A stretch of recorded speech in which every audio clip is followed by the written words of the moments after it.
રામપુર નામનું એક નાનકડું ગામ હતું. તે ગામમાં રામુ નામનો એક છોકરો તેની માની સાથે રહેતો હતો.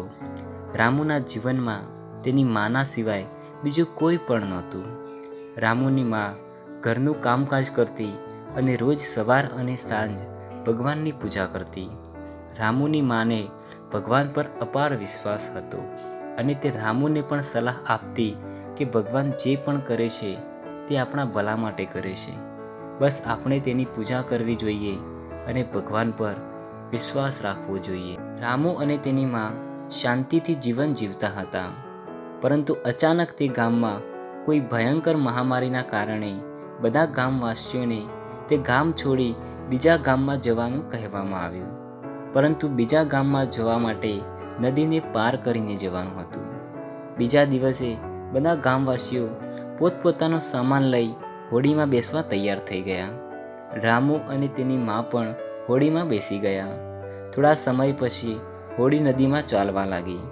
પરંતુ જેવી હોડી નદીના મધ્ય ભાગમાં પહોંચી ત્યારે અચાનક વાવાઝોડું આવવા લાગ્યું અને વાવાઝોડાના કારણે હોડી ધ્રુજવા લાગી, જેથી હોડીમાં બેસેલા માણસો ગભરાઈ ગયા કે હવે આપણું શું થશે. પરંતુ રામુની મા આ બધું દ્રશ્ય શાંતિથી જોઈ રહી હતી.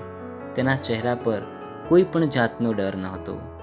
આ જોઈને રામુએ તેની માને પૂછ્યું કે વાવાઝોડાના કારણે આપણી હોડી પાણીમાં ડૂબી જશે અને આપણે બધા મરી જઈશું.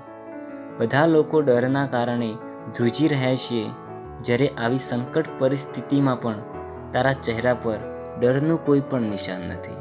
શું તને ડર નથી લાગતો? દીકરાની વાત સાંભળીને માએ પોતાના સામાનમાંથી છરી કાઢી અને રામુના ગળા પર રાખી અને રામુને કહ્યું કે હવે બોલ, તને ડર લાગે છે કે નહીં?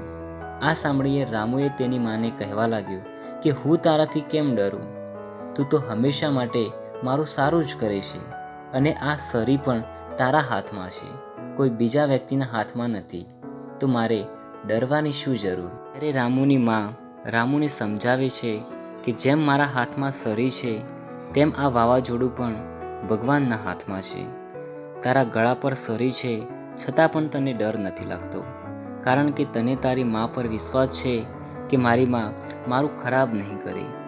તેવી રીતે મને પણ ભગવાન પર વિશ્વાસ છે કે તે આપણને કંઈ પણ નહીં થવા દે, એટલે કે આ વાવાઝોડાથી તે આપણને જરૂર બચાવશે.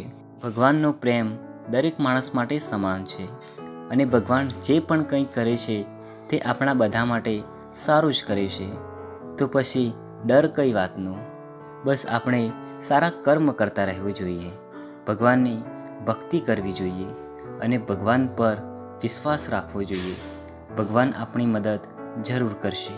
આજે ભલે તમારી પાસે કંઈ પણ નથી, તો તેનો અર્થ એ નથી કે ભવિષ્યમાં પણ તમારી પાસે કંઈ નહીં હોય. બસ આપણે આપણું કર્મ કરતા રહેવું જોઈએ અને ભગવાન પર વિશ્વાસ રાખવો જોઈએ.